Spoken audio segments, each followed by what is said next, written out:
हाँ जी, तो स्टूडेंट्स वो वीडियो आ गई जिसका आपको इंतज़ार था, difference between electric circuit and magnetic circuit, कि एक इलेक्ट्रिक सर्किट और मैग्नेटिक सर्किट में फ़र्क क्या होता है। तकरीबन तकरीबन स्टूडेंट्स ये सर्किट सेम ही होते हैं, लेकिन अब देखें इसको ओहम्स ने इनके फार्मूलाज को जनरेट किया हुआ है। जैसे इसमें आपने पढ़ा था V is equal to I R, इसी तरह यहाँ पे भी होगा। लेकिन क्या है जी, इसमें करंट फ्लो करता है, जबकि हमारे मैग्नेटिक सर्किट में ये इलेक्ट्रिक सर्किट है। ठीक है, इस साइड पे हम इलेक्ट्रिक की बात करेंगे, इस साइड पे हम मैग्नेटिक की बात करेंगे। तो जैसा कि मैं कह रहा था कि हमारी जो इलेक्ट्रिक सर्किट होता है उसमें करंट फ्लो करता है, जबकि मैग्नेटिक सर्किट के अंदर क्या फ्लो करता है, फ्लक्स फ्लो करता है।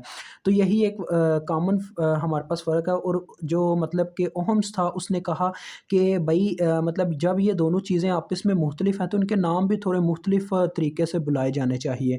तो यहाँ पे जो हमारे पास बैटरी होती है उसे एफ से प्रेजेंट किया जाता है। ठीक है,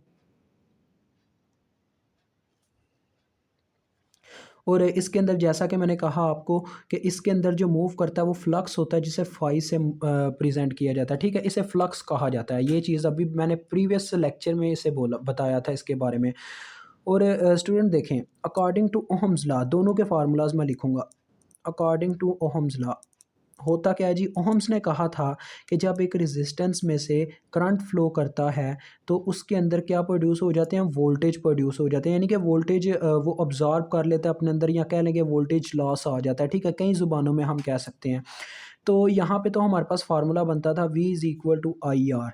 अब आई छोटा मैंने डाला, चलें छोटे का इस्तेमाल करते हैं, ये आ गया आई आर। ठीक है, अब यहाँ पे V वोल्टेज है। ठीक है, आई हमारे पास करंट है, और आर है रेजिस्टेंस। इन सब के आप नाम जानते हैं, इनके बारे में लिखने की मुझे ज़रूरत नहीं है। यहाँ पे जो चेंजिंग आती है वो मैं आपको बताऊँगा। देखें, इसमें हमने पढ़ा था स्टूडेंट्स, इसमें हमने ये पढ़ना है कि देखें जब एक बैटरी लगाई जाती है मैग्नेटिक फील्ड की, मैग्नेटिक की, ठीक है, मैग्नेटिक बैटरी लगाई जाती है तो क्या होता है जी, उसमें से फ्लक्स निकलता है, फ्लक्स जनरेट होता है। आपको पता है ये बैटरी का क्या मतलब है? नहीं पता तो अभी मैं आपको प्रीवियस सर्किट बता देता हूँ, क्योंकि ये बच्चों को नहीं पता होता ये बैटरी का क्या कहने का मतलब है।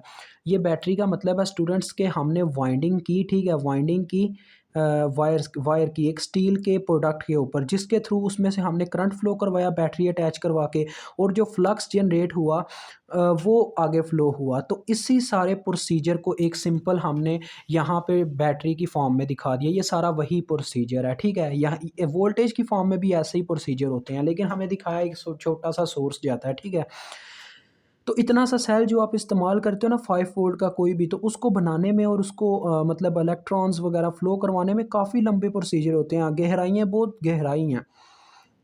तो देखें, ये हमने समझ लिया कि फ्लक्स क्या है। ठीक है, मतलब इसकी बैटरी कैसे जनरेट होती है। तो ये भी ओहम्स लॉ के मुताबिक फार्मूला वही होगा। देखें, V is equal to I R, यानी कि यहाँ पे आई फाई से रिप्लेस हो गया। जो आर है उसे आर ही कहा जाता है, लेकिन इसका नाम कुछ और बुलाया जाता है, वो भी मैं आपको बताता हूँ। फार्मूला क्या बनेगा, F is equal to phi R, यानी जैसे था आई आर वैसे ही फाई आर। ठीक है, तो अब मैं इनके नाम बताता हूँ, चेंजिंग क्या आती है। एफ़ तो हमारे पास हो गई मैग्नेटिक बैटरी, मैग्नेटिक आप इसको वोल्टेज कह सकते हैं। और ये जो ये है इसका आप नाम जानते हैं वैसे ही कि मैग्नेटिक फ्लक्स इसे कहा जाता है फाई को। और आर को इसमें कहा जाता है स्टूडेंट, यहाँ पे मैं लिखता हूँ, इस आर को हम कहते हैं reluctance in the case of magnetic circuit. ठीक है, ये किसने कहा था, ओहम्स ने बोला था कि भाई इसको रिलक्टेंस का नाम दो इसकी इस फील्ड में। अभी आपको देखें, अगर हम यहाँ पे करंट मालूम करना चाहें तो हमारे पास फार्मूला बनेगा V ओवर R। इसी तरह अगर इसमें हम फ्लक्स को फाइंड आउट करना चाहें, क्योंकि इसके लिए फ्लक्स हमारे लिए करंट है इसमें, तो फ्लक्स कैसे मालूम होगा, F ओवर R। तो आपने ये सारे फार्मूलाज को याद करना है आप। तो देखें स्टूडेंट्स, अब नेक्स्ट बात करता हूँ। हमने इसमें एक चीज़ पढ़ी थी, conductance, G is equal to conductance.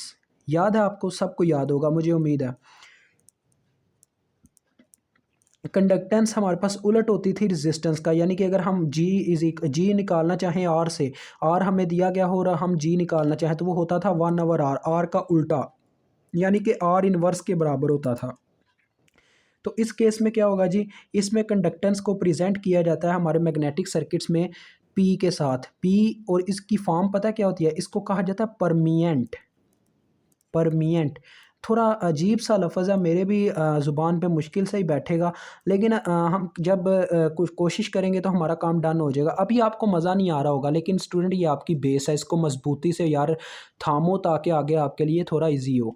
तो देखें P इज़ इक्वल टू परमिएंट होता है, तो P हम कैसे निकालेंगे? जैसे हम वहाँ पे रेज़िस्टेंस का मतलब के अपोज़िट लेते हैं, इनवर्स लेते हैं, यहाँ पे हमारे लिए रेज़िस्टेंस क्या है? रिलक्टेंस है। तो रिलक्टेंस का उलट लेंगे, यानी कि 1/R ही होगा, लेकिन इसे बोला जाएगा रिलक्टेंस जब किस यहाँ पे इलेक्ट्रिकल सर्किट में इसे रेजिस्टेंस कहा जाएगा। तो मिक्स ना कभी होइएगा, क्योंकि अभी आपकी इलेक्ट्रिकल की बुक्स नहीं ख़त्म हुई, बस ये एक नई बुक आ गई है बीच में। इसमें हम ये मतलब मोटर्स के बारे में जानेंगे, मोटर्स क्या होती हैं, एसेक्ट्रा एंड एसेक्ट्रा। तो देखिए, आर के बारे में हमें मेशन मिली, इसमें मैग्नेटिक फ्लक्स के बारे में इंफॉर्मेशन मिली, ठीक है। तो और हमें अब कुछ और चीज़ें भी पता चलेंगी।